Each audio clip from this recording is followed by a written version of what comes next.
All right, so I want to talk to you a couple focal points here. I want to talk about Ford as a company. So that's regards to some changes that I'm seeing within inside of Ford around increasing prices. But a large focus is going to be quality control, which will tie into that increase in pricing, and I'll kind of talk about that. But this is a 2025 Ford Ranger Raptor. This is marsh gray is the official color. But as far as quality control, that is an area that Ford has, not ever been, particularly good at. And you can kind of see that in a couple areas. So I'll kind of talk to you about that on my personal vehicle, where I see those quality control issues and where a lot of customers are seeing those quality control issues kind of across the board. So one of the biggest things when I was looking and kind of negotiating a deal, the hood, as far as the hood alignment on Ranger Raptors, seems to be quite bad on a fair number of them. This one is kind of in the medium range. It's not the worst I've seen, it's not the best I've seen. So the fender here, front fender on the left hand side, is jutting out a little bit further, and there's a pretty good amount of gap there, and that gap does shrink as you run back there, and you can kind of see that shrinkage as you run back. And over here we have a more uniform, so this aligns a little bit better but still isn't quite perfect.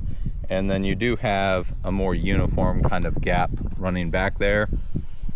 And I've seen some that are really bad in this regard. There was, the worst case of it. I'd actually negotiated a deal that I was happy with from a pricing perspective. And I noticed that kind of after the fact, and that's when I kind of started paying attention to it.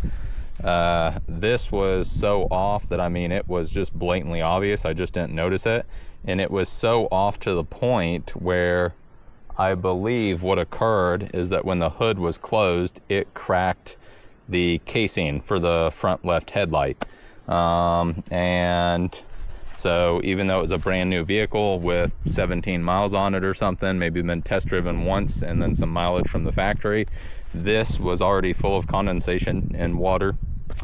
And I think that's genuinely because the hood alignment was so bad. Now this one is kind of, like I said, it's in the medium range. I have seen ones that have better alignment from the factory than this, but the other aspect of it I'll kind of show. And this, you can see quite a significant, that headlight has a ton of room in there. This is not kind of snug to it. You'll also see that in here. So the alignment, I'm not sure you'll be able to make that out. That alignment here for the panel here is a little bit off compared to the fender up here. And the other thing to kind of keep an eye on, same situation here, quite a bit of gap. I think that's just how they have them. I think they're all going to have that kind of gap as far as the front light is concerned.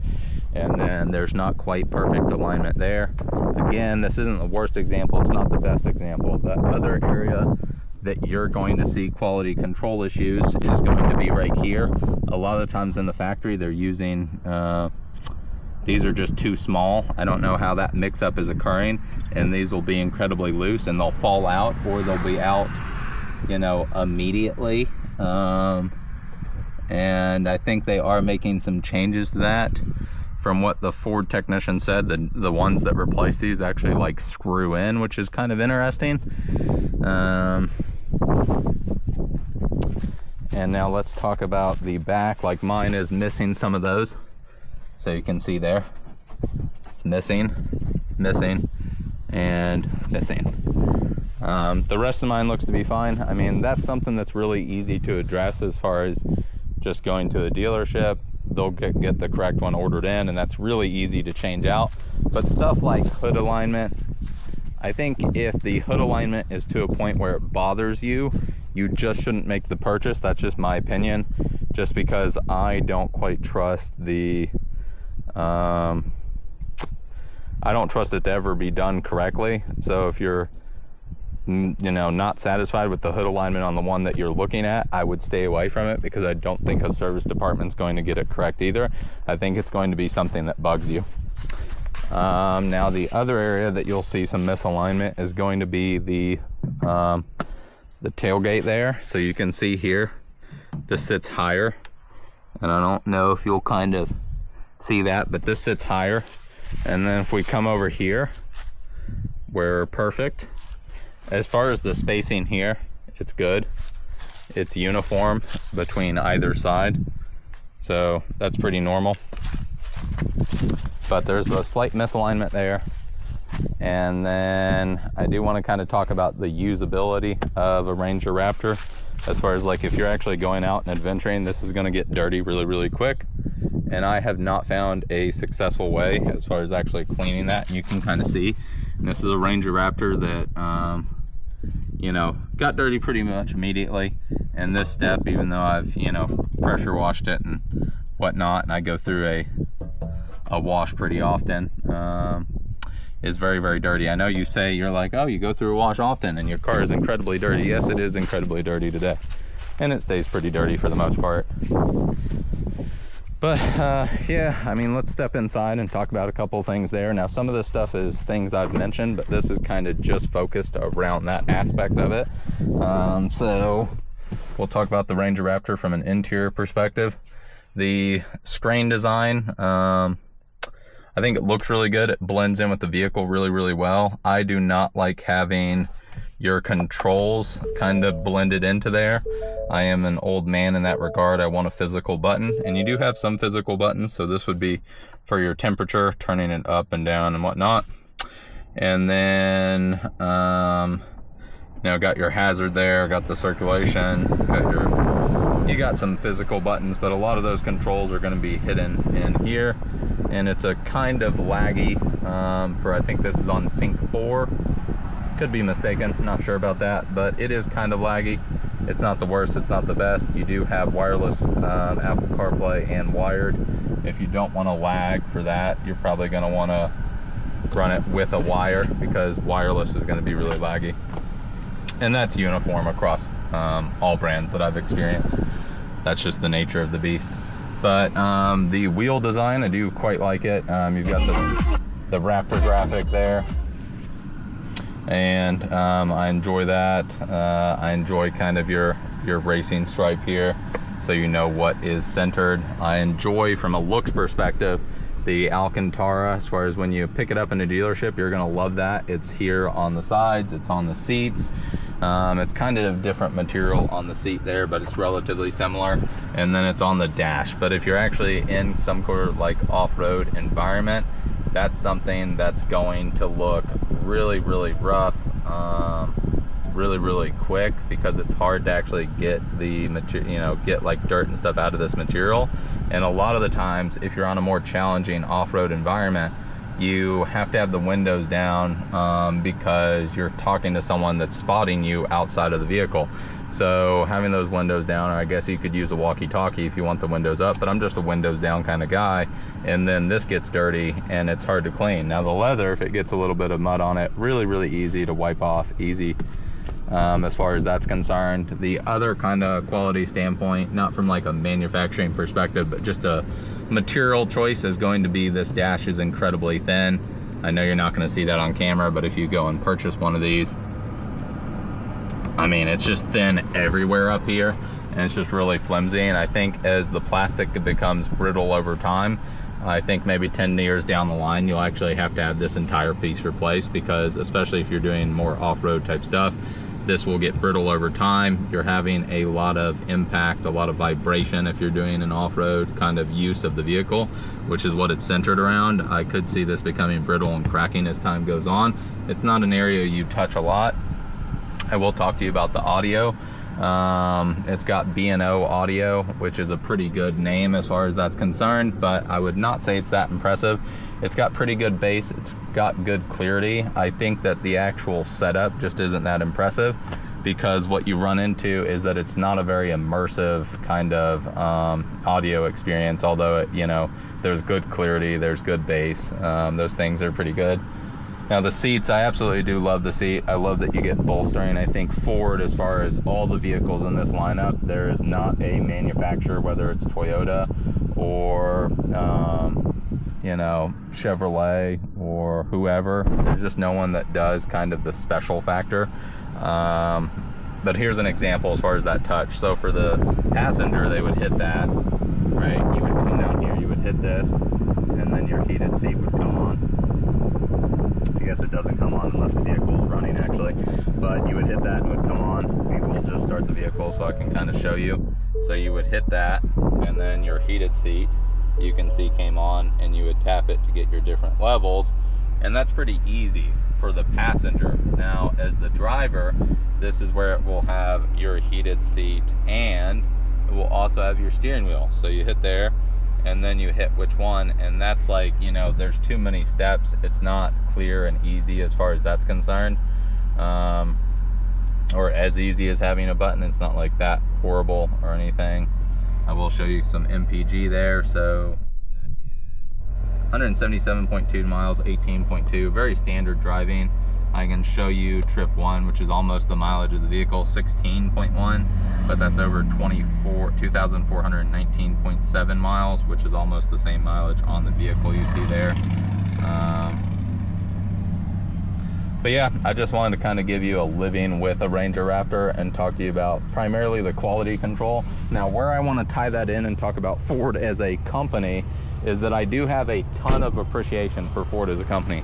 I think as a brand, they're bringing an enthusiast, for an enthusiast, it's really, really impressive what they're bringing to the table, because they do aftermarket tunes that are through Ford directly, and so you get to keep your warranty and all that good stuff. Like, for example's sake, on the Ranger Raptor, you can get it tuned for 91 and above octane because it comes set up for 87, which for a 3-liter twin turbocharged V6 is, you know, 87 is a very mild tune, so they will set it up and tune it for, you know, 91 and above.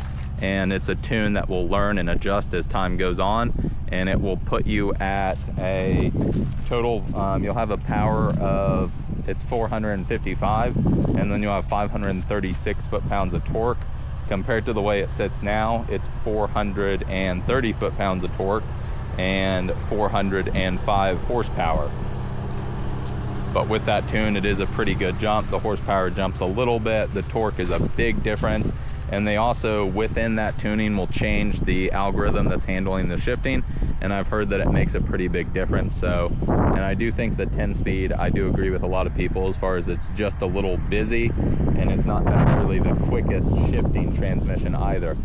But I want to talk to you about kind of Ford as a whole, and I want to bring this up as in, I do think Ford does a phenomenal job. I think they have models in the past and models currently that are incredibly impressive, from something like the Ranger Raptor to, you know, if you look back to like a Ford Focus RS, or if you look in current day times, something like, you know, they've gotten away from the Shelby nameplate. They're kind of changing their naming operation there.